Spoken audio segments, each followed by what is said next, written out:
Graça e paz, amados irmãos, amada igreja.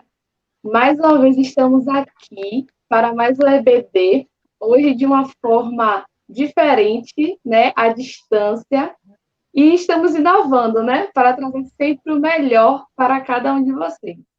E antes de tudo, nesse momento, antes de iniciarmos qualquer coisa, eu gostaria de pedir à nossa irmã Laís para fazer uma oração para darmos seguimento à nossa classe. Tudo bem, graça e paz, irmãos. Vamos começar. Querido Deus, amado e grandioso Pai, digno de toda honra e glória, muito obrigada, Senhor, pela oportunidade de mais uma vez estarmos reunidas, falando em Teu nome, Pai.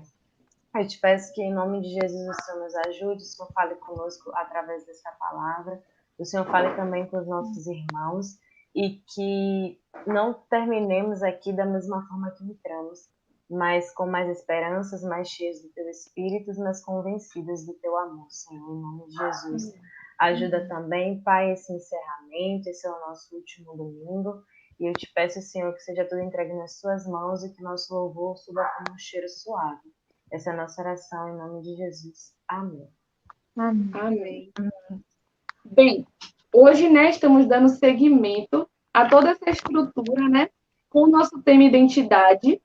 E dentro desse amplo tema de identidade, nós vamos trazer uma temática para fechar, né? E a temática de hoje serão: as circunstâncias não definem a nossa identidade.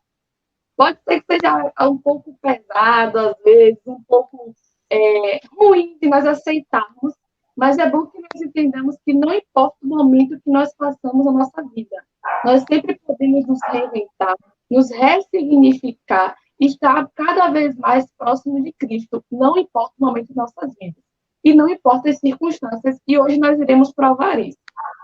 Bem, então, para começar essa classe, eu gostaria de trazer uma frase bem emblemática, que é: Jesus venceu no deserto e Adão pecou no paraíso. Então, essa frase muito popular traz uma verdade incontestável, que as circunstâncias não definem a sua identidade em Deus. Não importa se estamos passando pelo deserto ou se estamos em um pleno paraíso. Não define o ambiente que eu estou, o que eu estou passando não condiz e não dirá a forma, e não me impedirá, no caso, de estar conhecendo cada vez mais o Senhor. Então, a seguir, nós vamos ver, através da vida de alguns personagens bíblicos, como é possível viver sua identidade apesar das circunstâncias. Então, a primeira personagem que nós vamos abordar hoje é Raabe, né? Que foi uma das mulheres da Bíblia que nós podemos entender que a circunstância que ela passava, que ela estava vivendo, não, não foi um empecilho para que ela mudasse sua vida e descobrisse sua identidade em Cristo. Então, antes vamos fazer um pequeno resuminho de quem foi Raabe. Então, Raabe foi uma mulher muito admirável e de muita fé, embora ela vivesse em um contexto totalmente desfavorável. Ela vivia em Jericó, uma terra pagã e idólatra, e, além disso, ela trabalhava como prostituta. Olhando para a vida de Raabe em Jericó, muitos diziam que ela tinha tudo para ser a pior das pessoas, mas ela teve fé e escolheu viver conforme os mandamentos de Deus. E nós sabemos que naquela época, essas mulheres, né, que eram consideradas prostitutas, que trabalhavam com isso, elas eram muito mal vistas pela sociedade e muito criticadas, não somente pelos homens, mas também por muitas mulheres. As mulheres sempre estavam ali para julgar aquela mulher, as crianças, então aquilo já estava enraizado na sociedade. Então, sofria muito. E às vezes se coloca no lugar de Raabe, que é o quê? Nossa situação. Às vezes a gente pensa, meu Deus, o que todos pensam ao meu redor. Todos já sabem quem eu sou. Como é que eu posso mudar e ser melhor para Deus nesse momento em que todo mundo já sabe que eu não sou o que eu passo, as coisas que eu já fiz. Então, Raabe permitiu que Deus a usasse para ajudar a 2 espiões israelitas, e por isso ela e sua família foram poupadas no momento em que Jericó foi destruída. Apesar das circunstâncias, Raabe, ela não olhou para trás. Ela viu uma oportunidade, ela falou: esse Deus é o Deus que eu quero para minha vida. E se precisar arriscar minha vida salvando estes homens, eu irei fazer, porque eu sei que eu preciso mudar, eu sei que eu preciso da mudança. Então, a escolha que Raabe fez ao lado de Deus deu a ela uma nova identidade. Ela saiu de uma mulher mal vista pela sociedade para uma mulher de fé e coragem, além de participar da genealogia de Cristo. Ou seja, vemos aqui um momento que Deus exaltou, né? A gente vê que ela era uma pessoa muito humilhada e ela foi exaltada. Por quê? Porque ela escolheu. Ela não falou: meu Deus, isso que eu estou passando é o final da minha vida. Eu não tenho como mudar. Eu não sou digna. Não. Ela entendeu que ela era digna e que ela podia fazer muito, muito, muito mais. E ela se tornou uma mulher admirável e foi citada na Bíblia. E hoje nós a conhecemos há milhões e milhões de anos após, então falamos de Raabe. Bem, mas não foi só ela que teve isso na Bíblia, né? Vamos agora para o contexto do rei Davi. Davi não era uma figura reconhecidamente apta para ser rei. Era o menor da casa do seu pai. Eu vou abrir aqui em 1 Samuel 16, versículo 1. Disse o Senhor a Samuel: até que tu terás pena de Saul, para que não reine Israel. Enche o teu vaso de azeite e vem, envia-te-ei a Jessé, o belemita, dentre os seus filhos, que me tenham provido um rei.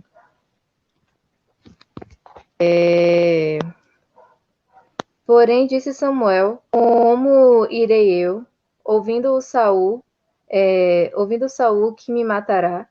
Disse o Senhor: toma contigo um novilho e dize: vem, para sacrificar ao Senhor. Convidarás a Jessé para o sacrifício, e eu mostrarei o que há de fazer. Ungir-me as quem eu te disser. Fez Samuel o que dissera o Senhor. Quando chegou a Belém, os anciãos da cidade lhe saíram ao encontro, tremendo e perguntando: é de paz a tua vinda? Respondeu ele: é de paz. Vim sacrificar ao Senhor, consagrai-vos e vinde comigo ao sacrifício. Então consagrou Jessé aos seus filhos e os convidou para o sacrifício. Entrando eles, Samuel viu Eliabe e pensou: certamente está perante o Senhor o seu ungido. Porém o Senhor disse a Samuel: não atentes para a sua aparência, nem para a sua altura, pois eu o rejeitarei. O Senhor não vê como vê o homem. O Senhor olha para o que está o homem olha para o que está diante dos seus olhos, porém o Senhor olha para o coração. Então chamou Jessé a Abinadab e o fez passar diante a Samuel, o qual disse: nem a este escolheu o Senhor. Então Jessé fez passar por Samar, porém Samuel disse: tampouco a este escolheu o Senhor.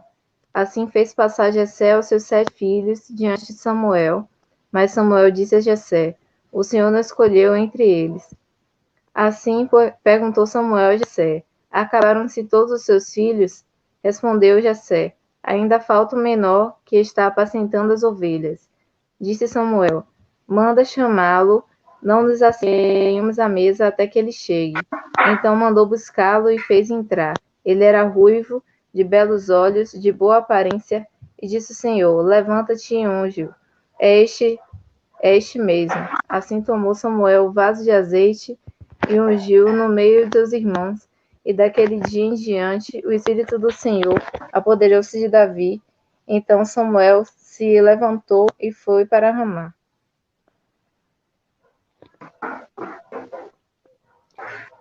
E não tinha aparência esperada para líder de uma nação tão importante. O profeta Samuel não esperava um rei com aquelas características, mas nada impediu Davi de viver a sua identidade em Deus. Ele foi um dos melhores reis que Israel teve e, mesmo cometendo falhas, foi considerado um homem segundo o coração de Deus. Dava Davi amava a Deus profundamente e tinha como prioridade estar na presença do Senhor.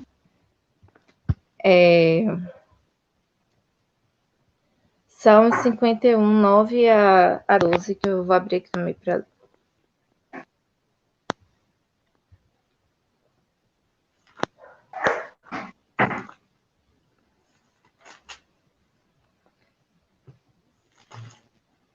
Esconde a tua face dos meus pecados e apaga todas as minhas iniquidades. Cria em mim um coração puro e renova em mim o espírito reto. Não me lances fora da tua presença, não retires de mim o teu Espírito Santo. Torna a dar-me a alegria da tua salvação e sustém-me com um espírito voluntário. Então, Davi, ele, apesar de ter cometido muitos erros que, ao nosso ver, tornaria ele alguém que não seria apto a estar no reino de Deus, Deus enxergava ele com uma forma diferente, porque apesar de ele ter errado tanto, ele reconhecia, se arrependia se arrependia de verdade, se prostrava diante de Deus e pedia perdão aos seus pecados. Isso fez ele justo diante de Deus. E só para acrescentar uma coisa que eu acho interessante, rapidinho. Nas Podem duas falar. Histórias, tanto de Raabe como de Davi, Passando a bola. que eles não foram escolhidos, digamos assim, pelo que eles faziam, mas pelo que eles eram. E eu estou lendo um livro sobre isso ultimamente, e é uma coisa muito incrível que às vezes a gente não sabe quem a gente é. A gente quer fazer coisas para ser aceito o tempo todo.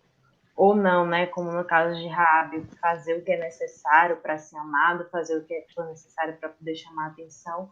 Mas Deus está muito mais interessado no que está aqui dentro, nos nossos pensamentos, nas nossas intenções, em que nós somos, né? Era isso. E voltando só um pouquinho na história de Raabe, nós podemos perceber que houve graça, misericórdia de Deus sobre a vida dela, né? Houve provisão de Deus sobre a vida dela, mas isso só aconteceu porque ela deu o primeiro passo, porque ela decidiu se posicionar naquele momento, né? Nós podemos perceber que, em meio a todos esses obstáculos que estamos vivendo, né, nos dias de hoje, né, quando na vida iríamos imaginar que algo que a gente falava que afastava quem estava perto e aproximava quem estava distante, hoje tem sido um equipamento que nos aproxima, que é o momento onde estamos próximos, né? Quantas pessoas estão passando por dificuldades nesse momento e passando por crises existenciais e tudo mais, né? E aí quando nós trazemos essa temática, né, Laís falou aí, de entender a sua identidade, de se perceber, nós vamos ver que esses personagens bíblicos são homens e mulheres como nós, né, frágeis, que passaram cada um por suas dificuldades no seu tempo, mas que mesmo assim tomaram um posicionamento diferente, né? A Raabe é a única mulher mencionada entre os heróis da fé lá em Hebreus, né? Ela foi mencionada porque ela se posicionou em meio ao caos que era a vida dela, né? Ela não tinha uma estrutura familiar onde se dissesse assim, olha, tudo aqui é favorável para que eu seja uma serva de Deus. Tá? Não era. Mahara fez um resumo da história de Raabe, e aí a gente percebe isso. Mas independente da circunstância, ela tomou um posicionamento. Né? A gente já vê aí na história do rei Davi que o profeta Samuel, ele estava lá para ungir o rei, foi orientado por Deus, mas o que ele via primeiro era a aparência. Não, aquele é forte, aquele é líder, aquele é comandante do exército e tal. E aí, quando vai falar, que ele pergunta a Jessé, seus filhos são só esses? Ele, não, tem o mais novo, tem o menor de todos, né? O menor da casa. Essa é a expressão que ele utiliza. E aí foi chamar, que era o pequenininho, o caçulinha, aquele que aparentemente não se dá nada. Pois é, então... Só pegando um pouquinho da deixa de Maísa aí, na última pregação do domingo passado, que foi com a tia Edna, né, a missionária Peixoto, ela falou, né, exatamente disso. Ela falou uma frase que eu nunca vou esquecer na minha vida. Ela diz: cuidado com os menores, porque Deus sempre anda com eles. Então, tome cuidado quando você for humilhar alguém, quando você for rebaixar alguém, porque são os menores de quem Deus gosta de ter do lado. E são os mais improváveis, né? A gente sempre vê que Deus gosta, porque a Bíblia fala que Deus escolheu as coisas loucas para confundir as sábias. Então, a gente não tem essa dimensão.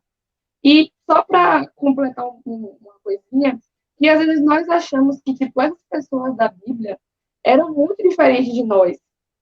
Mas em Tiago 5, no versículo 17, diz uma coisa muito que a gente nunca pode dizer, que a gente não pode se comparar a uma personagem da Bíblia. Que diz assim: Elias era homem semelhante a nós, sujeito aos mesmos sentimentos, e orou com fervor para que não chovesse sobre a terra por 3 anos e 6 meses. Depois orou de novo, e então o céu deu chuva e a terra produziu os seus frutos. O que eu gostaria de me atentar é que Elias foi um grande homem. E ele, com oração, a fé dele realmente era uma fé inabalável. Mas o texto fala: era homem como nós, sujeito aos mesmos sentimentos, sujeito aos mesmos problemas. E não é uma distância que a gente coloca muito um muro. A gente coloca um muro entre nós e os personagens da Bíblia, achando que eles são perfeitos, que só eles podem, mas a gente pode. Muito, muito mais hoje também, porque nós temos um acesso direto ao Pai. Estamos aqui, nós temos o nosso mediador, que é Jesus, né? E dentro que... Fala aqui. Eu acredito também que é por isso que a Bíblia não esconde o defeito de ninguém, né? Seria cômodo, não haveria questionamento se a gente só falasse a parte boa da história de Raabe, a parte boa da história de Davi.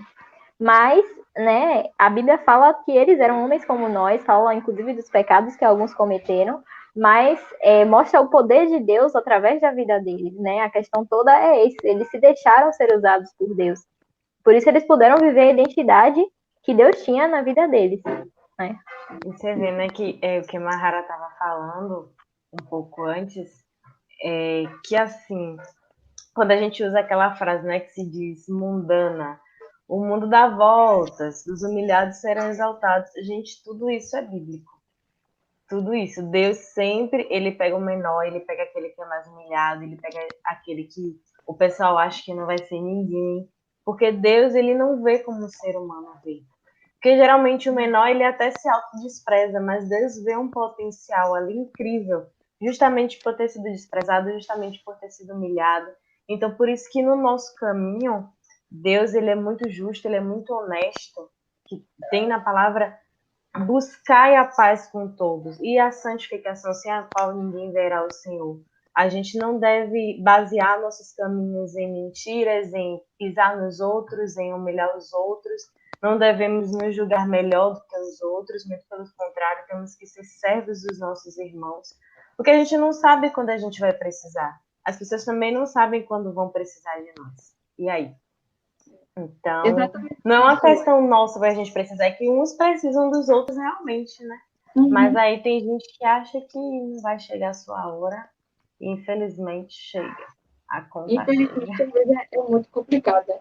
Mas é como a Bíblia fala: Moisés foi escolhido, né, para fazer o que fez, porque ele conheceu fome, ele conheceu as piores coisas. Então, Deus só coloca no local, Deus só coloca para cuidar de fome quem já passou fome. Ele só pode colocar no local quem ele sabe. Entende? Então, aproveitando esse momento, agora a gente vai falar de outro personagem da Bíblia também, que é o rei Josias. Isso. O rei Josias, ele foi um rei diferente. E aí a gente vai perceber que, mesmo em meio a uma questão familiar, aquele que se prepara, que se posiciona, que entende, que sabe qual é a sua identidade em Cristo, ele não baixa a guarda, né? E aí nós vamos perceber na história do rei Josias que ele foi rei muito novo, ele só tinha 8 anos de idade. Mas o que aconteceu antes do rei Josias, né? Passou pelo avô, o Manassés, que é considerado o pior rei da história de Israel, apesar de que no final da vida dele ele se arrependeu, mas ele fez muitas coisas ruins. O filho dele, o pai do rei Josias, o rei Amon, ele também teve um reinado de apostasia, e a Bíblia relata isso, nós vamos ler alguns trechos, mas nós vamos perceber que o rei Josias, apesar de muito novo, ele tomou um posicionamento, né? Ele entendeu que a sua história não precisava e não deveria dar continuidade àquela situação de apostasia, né? Então, ele recupera toda a história de Israel, toda aquela questão do povo se voltar a Deus, ao Deus verdadeiro, para a adoração. Vamos lá, em 2 Reis, no capítulo 21, verso 2. Vou começar do verso 1. Manassés tinha 12 anos quando começou a reinar, e reinou 55 anos em Jerusalém. Sua mãe se chamava Efizibá. Ele fazia o que era mal diante do Senhor, conforme as abominações das nações que o Senhor havia expulsado da presença dos israelitas. Porque voltou a edificar os altares das colinas que seu pai Ezequias, olha, ele já vinha de uma linhagem que já tinha apostatado da fé. Não, na verdade, não. Ele que começou, né? O pai dele, Ezequias, o rei Ezequias, ele tinha destruído os altares a Baal, e o rei Manassés, ele voltou a edificar aqueles altares a Baal. Fez um poste ídolo como o que Acabe, rei de Israel, havia feito, e adorou todo o exército do céu e os cultuou. Edificou altares no templo do Senhor, sobre o qual o Senhor tinha dito: em Jerusalém estabelecerei o meu nome. Também edificou altares a todo o exército do céu, em ambos os pátios do templo do Senhor. Ele até queimou seu filho em sacrifício e praticou feitiçaria, encantamentos, instituiu adivinhos, feiticeiros, praticou muita maldade diante do Senhor, provocando a ira. E aí a gente vê, né, toda essa situação. Lá no verso 19, ainda do capítulo 21, diz: já após o reinado de Manassés, já entrando no reinado de Amon. Amon tinha 22 anos quando começou a reinar. Reinou 2 anos em Jerusalém. Sua mãe se chamava Messulemete, filha de Aruz de Jotibá. Ele fez o que era mal diante do Senhor, como seu pai Manassés havia feito. Ele seguiu o caminho em que seu pai andou e cultuou os ídolos que ele cultuou e os adorou. Né? Ele não era tão novo quanto o rei Josias, quando ele assumiu. Mas o posicionamento dele foi dar continuidade ao que o pai dele já fazia, mesmo sabendo que era errado. Porque nós sabemos que consequências existem, né? Você pratica algo que é errado, independente do que seja, existem consequências. Então, ele sabia que era mal, sabia que era ruim, sabia que não deveria, mas mesmo assim, ele deu continuidade àquele posicionamento. Quando o rei Josias ele assumiu, ele reparou o templo do Senhor. que havia sido profanado pelo seu avô Manassés, e destruiu todos os altares erguidos para outros deuses, e renovou a aliança com Deus. 2 Reis 23, do 1 ao 8, que diz: Então o rei mandou convocação, e todos os anciãos de Judá e de Jerusalém se juntarem a ele. O rei foi ao templo do Senhor, acompanhado de todos os homens de Judá, os moradores de Jerusalém, os sacerdotes, os profetas e todo o povo, do mais jovem ao mais velho, e leu para eles todas as palavras do livro da aliança que tinha sido achado no templo do Senhor. Então o rei colocou-se em pé junto à coluna e fez uma aliança diante do Senhor, de andar com o Senhor e guardar os seus mandamentos, os seus testemunhos e os seus estatutos, de todo o coração e de toda a alma, confirmando as palavras desta aliança que estavam escritas naquele livro. E todo o povo firmou compromisso com essa aliança.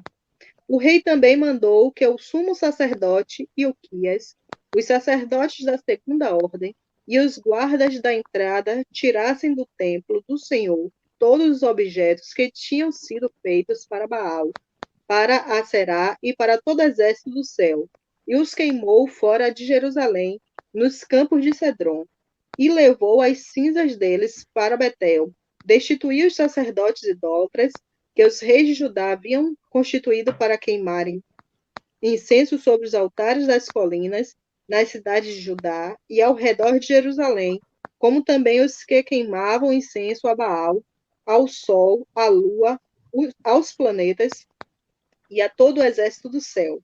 Tirou do templo do Senhor o poste ídolo, levando-o para fora de Jerusalém, até o ribeiro de Cedron. Ali o queimou e o reduziu a pó, e jogou o pó sobre as sepulturas dos filhos do povo. Derrubou as moradias dos prostitutos que estavam no templo do Senhor, em que as mulheres teciam cortinas para o poste ídolo. Tirou todos os sacerdotes das cidades de Judá e profanou os altares das colinas em que os sacerdotes queimavam incenso, desde Geba até Berseba, e derrubou os altares da entrada, perto da porta de Josué, o chefe da cidade, do lado esquerdo de quem entra na cidade. E aí nós vamos perceber na história do rei Josias que a Bíblia fala que não houve um rei semelhante a ele, né? Que se converte ao Senhor. Ele era muito novo quando ele começou a reinar. Ele era ainda um adolescente quando ele toma esse posicionamento aqui, ele ainda era um adolescente, né? Tinha por volta de 16, 17 anos. Mesmo assim, independente do que de como ele foi criado, porque ele nasceu em um reinado que já tinha apostatado a fé, que já tinha profanado as coisas do Senhor. Quando ele se tornou rei, provavelmente ele ouvia falar de como era, né? Ele tinha 8 anos, ele ouvia falar de como era. Provavelmente, por ele ser muito novo, as pessoas devem ter dito: deixa do jeito que está. É assim mesmo, já tá aí. Todo mundo já fazia assim. Né? Todo mundo já fazia assim. Deixa aí. Você é muito novo. O que nós faríamos, né? O que aconteceria hoje? As pessoas iriam dizer: você é muito nova, menina, para ficar esquentando a cabeça com isso. Não já era assim? Deixa lá. Deixa lá. Então, pensar com filho de peixe, peixinho é. Mas ele mudou. Exatamente. Provavelmente, se ele fosse da nossa época, ele iria ouvir coisas do tipo, né? E provavelmente tem ouvido algo parecido. Mesmo assim, ele Infelizmente, o conformismo, ele é uma forma mais fácil de você lidar com as coisas. Porque mudar é muito difícil. e pouco aceitável. Geralmente, mudanças e diferenças não são bem aceitas. E eu digo aqui, né, mudanças e diferenças que são construtivas, que estão dentro de padrões, princípios, e não qualquer mudança. Mas é muito difícil de lidar. As pessoas com mudanças, com variações, é muito difícil. E, Pois né, é, aí, vai falar. sim, Aí fale, tem- Mara. Não vai dizer. Aí no verso 25, ainda do capítulo 23, ele vai dizer assim: Antes de Josias, não houve rei semelhante a ele, que se convertesse ao Senhor de todo o coração, de toda a alma e de todas as forças, conforme toda a lei de Moisés, e nunca se levantou outro semelhante depois dele. Ou seja, ele fez a diferença na época dele. E eu acho incrível isso, Maísa, se você me permitir já entrar em Saul, que, assim, né? Todos foram questão de escolha. Todo mundo tinha dificuldade, mas, assim, há uma diferença entre uma pessoa vitimista e uma pessoa que não é vitimista. Porque uma pessoa que é vitimista, ela vai encarar o problema e ela vai dizer justamente isso aí que a gente estava falando. Poxa, mas já é assim mesmo. Nossa, coitado de mim, eu tenho apenas 8 anos. Imagina se Rabi dizer, poxa, não tenho como ouvir a voz de Deus, não tem como salvar minha família, porque eu já tô aqui, né? Não tem mais solução para mim, não. Vitimismo é quando você se vê nessa situação e você decide não agir. Mas essas pessoas agiram. E aí que a gente entra em Saul. Saul, ele já tinha, antes dele, né, já tinham vindo outras pessoas que foram exemplos. E depois dele, né, que veio Davi, mas antes dele, ele já tinha exemplos de quem fazia mal e de quem fazia bem, de quem obedecia a Deus e de quem não obedecia. E assim, Saul era um homem de Deus inicialmente, por quê? Porque Deus mandou Samuel ungir ele rei. Só que Saul, ele se viu em uma situação tão, eu acho que de o poder subir para a cabeça dele, que ele começou ai, é assim mesmo. Ai, eu não vou fazer desse jeito, não. Né? Vamos manter, vamos ver o que é mais conveniente para a gente. Começou a relativizar as coisas e aí o inimigo entrou, né? E eu acho que Saul, o inimigo entrou de uma forma tão feia, gente, que Davi vinha para tocar para ele, para expulsar os demônios dele que ele tinha, porque não era uma coisa fácil, né? O homem ficava carregado. Ele foi ungido por Deus através de Samuel, porém ele não foi obediente. Depois de ele ser ungido, ele teve várias vitórias sobre os povos inimigos, porém isso não fez com que ele vivesse uma identidade em Deus de forma plena. O capítulo 15 do livro de 1 Samuel retrata um momento em que Saul desobedece a Deus. Foi um povo, na verdade, que ele tinha que ir contra esse povo e tinha que matar todo mundo, tinha que matar animais, tinha que matar os filhos, as crianças, as mães, tinha que matar todo mundo, mas ele achou conveniente deixar alguns animais, porque poderia ser riqueza para o povo de Israel, deixar algumas mulheres, deixar algumas crianças, deixar algumas joias, sendo que Deus tinha dito que aquilo tudo era impuro e não era para ele levar nada. Mas ele decidiu que era mais conveniente desobedecer, fazer do jeito dele, né?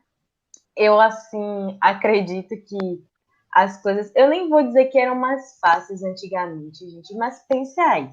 Não, falem a verdade se vocês não queriam esse auxílio. Tem um profeta, um homem de Deus, que você fala assim, olha, eu vou comprar um celular. E aí, é de Deus, e você tem um profeta ali para dizer, não, não compre. Compre o outro, hoje é outra coisa. Hoje Isso, em ou dia, se não, compre que vai ser bênção. confirmar.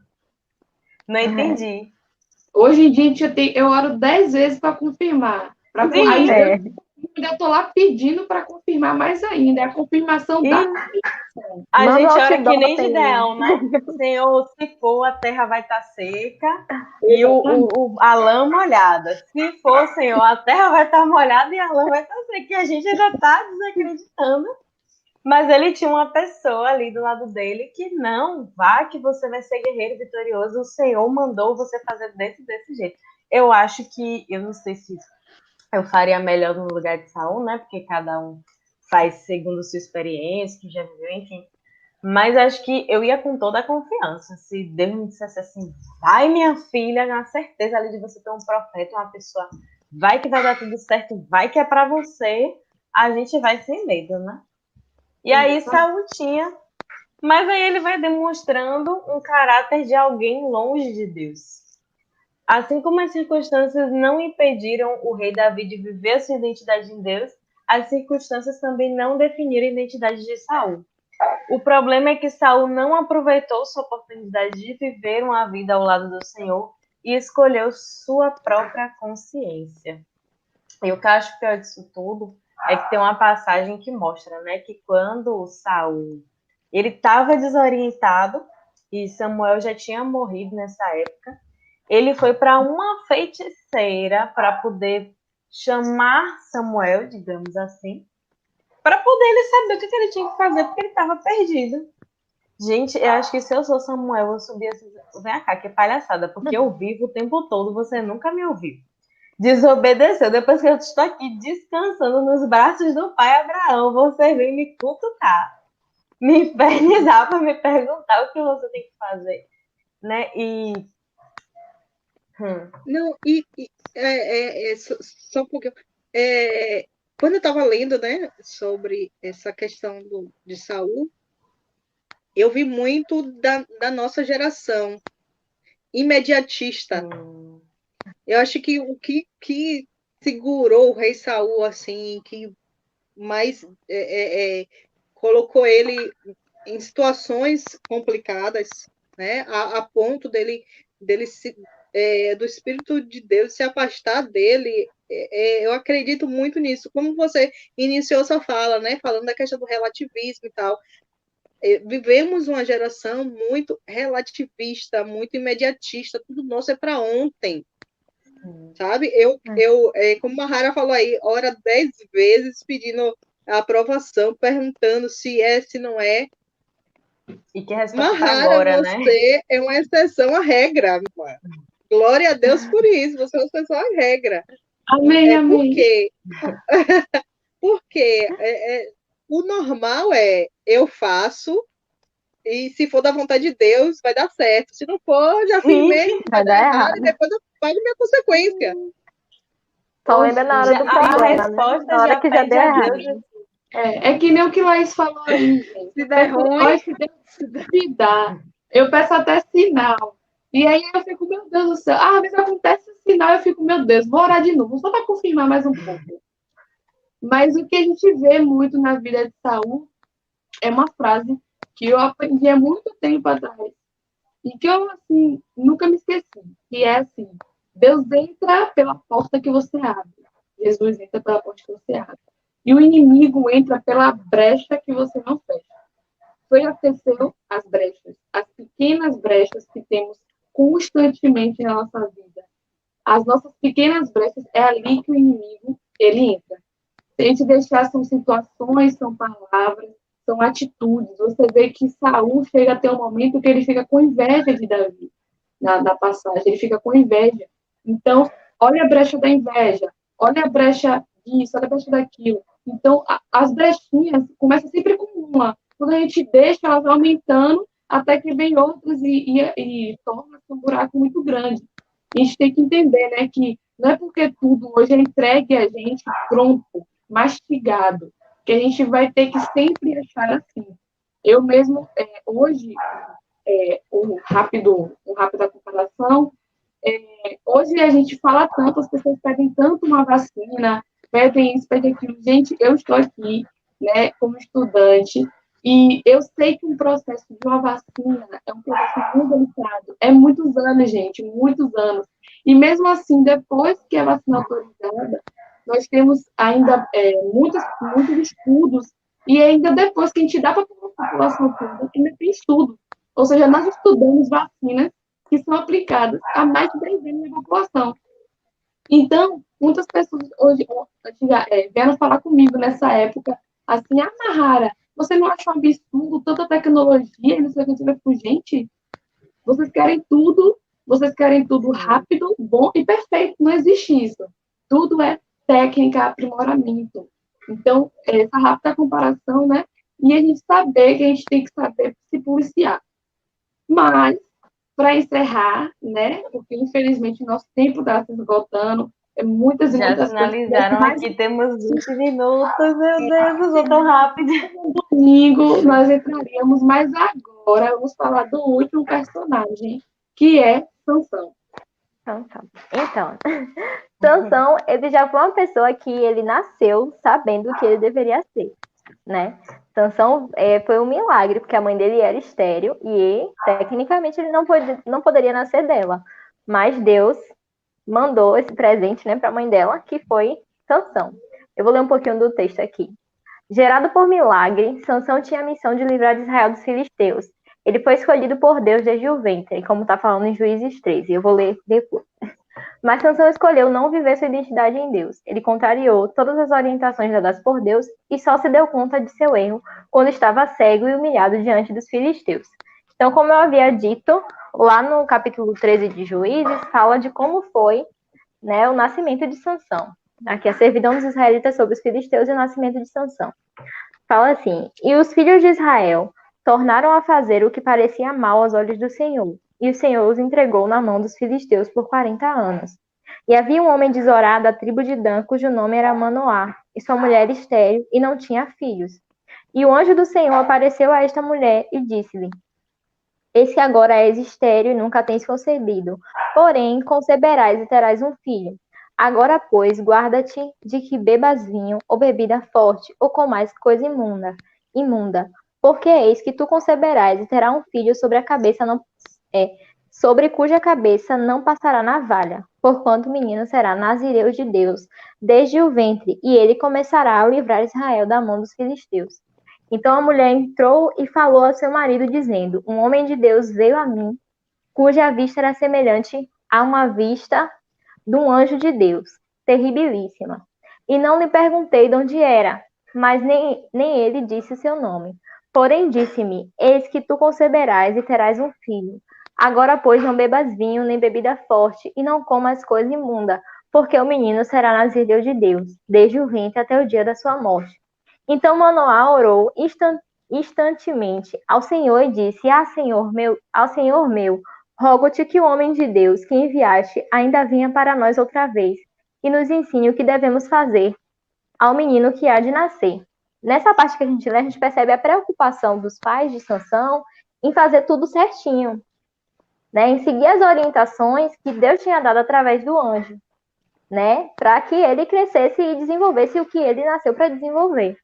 Só que chegou um período da vida de Sansão, onde ele, né, provavelmente não sei se cansado, ele resolveu colocar a identidade que Deus deu a ele no bolso e foi parar lá no meio dos filisteus, na casa de prostitutas. No caso, uma dessas prostitutas, né, a prostituta que ele estava na casa, que foi da Dalila, o traiu e ele sofreu bastante depois disso. E aí já vem para o capítulo 16, que é onde termina a história de Sansão aqui na Bíblia, né? Do 13 ao 16. E aí eu vou ler um pouco para poder discorrer. E diz assim: e foi-se Sansão a Gaza e viu ali uma mulher prostituta e entrou a ela. E foi dito aos gazitas: Sansão entrou aqui. Foram, pois, em roda e toda a noite lhe puseram espias à porta da cidade. Porém, toda a noite estiveram sossegados, dizendo: até a luz da manhã esperaremos, então mataremos. Porém, Sansão deitou-se até a meia-noite, e à meia-noite se levantou e travou as portas da entrada da cidade com ambas as ombreiras, e juntamente com a tranca as tomou, pondo-as sobre os ombros, e levou-as para cima, até o cume do monte, que está defronte de Hebrom. E depois disso aconteceu que se afeiçoou a uma mulher do vale de Soreque, cujo nome era Dalila. Então os príncipes dos filisteus subiram a ela e lhes disseram: persuade-o e vê em que consiste a sua grande força, e com que poderíamos assenhorarmos dele e amarrá-lo para assim o afligirmos. E te daremos cada um 1.100 moedas de prata. Depois disse, pois, Dalila a Sansão: declara-me, peço-te, em que consiste a tua grande força, e com que poderei ser amarrado para poder afligir. Então, Dalila foi perguntando a ele, né? Perguntando, persuadindo a ele com o tempo, até o dia que aqui no capítulo, no versículo 15, ela falou, né? Então ela disse: como dirás, tenho-te amor, não estando comigo o teu coração? Já 3 vezes zombaste de mim e ainda me não declaraste em que consiste a tua força. E sucedeu que, importunando ela todos os dias com suas palavras, molestando a sua alma angústia, e descobriu-lhe todo o seu coração, e disse-lhe: nunca subiu navalha a minha cabeça, porque sou nazireu de Deus, desde o ventre de minha mãe. E se vieste a ser rapado, e se ia de mim a minha força, e me enfraqueceria. E vendo Dalila que já lhe descobrira todo o seu coração, enviou e chamou os príncipes dos filisteus, dizendo: subi esta vez, porque agora me descobriu ele todo o meu coração. E os príncipes dos filisteus subiram a ela e trouxeram dinheiro na sua mão. Então aí foi o momento da queda de Sansão, né? Onde ele foi descoberto.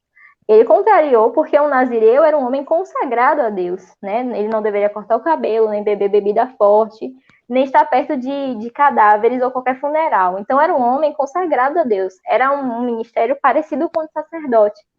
E, assim, em momento nenhum na Bíblia você vê um sacerdote de Deus andando com prostitutas, né? Se divertindo, né? Digamos assim, com prostitutas. Então ele não estava vivendo a identidade que Deus havia dado a ele. Sim, Keila. E foi E isso que aí, causou. a questão das brechas, eu tinha dúvida sobre o que era isso, eu pedi a Deus para me ajudar. E o que ele ministrou no meu coração foi o seguinte: Laís, quais são as suas fraquezas? O inimigo ele não vai investir onde você está forte, ele vai investir onde você tem uma propensão a cair. Então você vai ter que ficar trabalhando aquela área ali, orando por aquela área, se fortalecendo naquela área. E o que faltou em Sansão foi justamente também fechar essas brechas, não dar legalidade nenhuma. Exatamente. E mais o que faltou assim foi essa questão também da valorização, né? A gente valorizar o que a gente tem. Que ele não valorizou aquilo que ele tinha. Porque se ele valorizasse, ele sabia, eu não posso dividir isso. A gente vê também uma outra situação na Bíblia, que é com Esaú e Jacó. Quando Esaú, ele não quer, pede seu direito de primogenitura para Jacó. Para ele ser um primogênito, gente, trocou a primogenitura dele por uma sopa de ervilha. Meu Deus, gente. Se fosse uma coisa mais gostosa, brincadeira. Mas, gente, questão de prioridade também. Ele vendeu por nada. Sabe o que é isso? A gente não priorizou. Que é essa questão aí que acontece com o Sansão. Ele sabia o que ele precisava. Ele sabia o que era importante na vida dele e o compromisso, mas ele não valorizou, como o Esaú fez lá atrás. Então, a gente perde, às vezes, algumas bênçãos sem perceber. E aí, baseado até no tema, né, da nossa lição de hoje, que é a questão que as circunstâncias elas não definem isso, mas o nosso posicionamento, sim, define a nossa identidade. No início da fala de Keila, ela fala que Sansão nasceu para isso. Quando ele nasceu, ele sabia onde ele estava fincado, né, qual era a base dele. Diferente do rei Josias. O rei Josias ele tinha tudo para dar errado. Sem saber o que é que a gente tem que se descobrir. O rei ele Josias já tinha a faca e o queijo na mão. Sim. Sansão não. Sansão sabia qual era o destino dele, o que ele precisava fazer, né? Então, assim, para encerrar, porque já estamos no nosso tempo, tá ultrapassando os limites. Gente, tá gente, bom, eu queria falar mas um versículo que me lembrou aqui. Agora que a brincadeira tava ficando boa. Pois é. Aí a gente pede um espacinho no Eu queria falar um próximo versículo aqui para poder falar. Fale, meu amor, para a gente encerrar. Me lembrou muito esse versículo aqui, né? Disse-lhe os jovens, tudo isso tenho guardado desde a minha mocidade. O que me falta ainda? Disse-lhe Jesus, se queres ser perfeito, vai, vende tudo que tens e dá aos pobres, e terá o tesouro no céu. Vem, segue-me. E o jovem, ouvindo essa palavra, retirou-se triste, porque possuía muitas propriedades. Disse então Jesus aos seus discípulos, em verdade vos digo que é difícil entrar um rico no reino dos céus. Claro que isso é um exemplo de um jovem que quis abrir mão das suas riquezas, Mas o que eu quero trazer aqui é realmente essa questão de a gente aceitar a nossa cruz e levar, né? Porque quando a gente enxerga que estamos aqui na Terra com um propósito que Deus nos direcionou a cada um propósito no reino dele, a gente não troca isso por coisas vãs, por escolhas fúteis. Então, é nesse sentido que eu enxerguei assim no total que nós devemos ser diante de Cristo, né? Sinceros, honestos e fiéis a Ele, né? Em cumprir o nosso chamado. Exatamente. E Então, priorizá-lo também nas nossas vidas. Né? para Priorizá-lo. Não, mas essa conclusão de Jamile eu achei perfeita. ficou muito bom, meu. Na hora certa. Realmente ótimo. E foi de surpresa, viu? Só para terminar mesmo, encerrar. Agora é sério, gente. Agora é sério. Preciso encerrar. Então, só vou dar uma lidazinha que estudamos hoje 5 personagens bíblicos, né? Diferentes histórias, diferentes contextos. Como o Jamile falou, que a gente deve saber o que é prioridade na nossa vida e não negociar nossa salvação, nossos princípios e o que está reservado para nós. São 3 coisas. E saber que não existe momento certo da nossa vida para recomeçarmos, para ser novas pessoas. Existe um momento que Deus tocar no nosso coração e disser, sua hora chegou. E quando Ele disser isso, é melhor que você vá, porque senão Ele vai te pegar de jeito. Então, para encerrar, eu deixo aqui. Vamos, meninas, mandar um beijo pro pessoal. Todo mundo mandando um beijo. Estamos com saudade. Beijo, gente. Todo mundo mandando um beijo. Obrigada por terem nos acompanhado durante esse mês, por terem orado pela juventude da nossa igreja. Continuem orando pela juventude da nossa igreja, né? Intercedendo pelos jovens, pelos adolescentes da nossa igreja, né? E que esse mês tenha sido edificante e proveitoso para a nossa igreja. Graças a Deus. Curte Não se esqueça do vídeo, PDF aqui embaixo da gente, que a gente disponibilizou para vocês lerem com mais calma, tudo direitinho, tá tudo explicado, tudo que a gente falou, tudo que foi lido, você vai ter aqui embaixo, não se esqueça. E um grande beijo. Até a próxima. Não fique com muita saudade.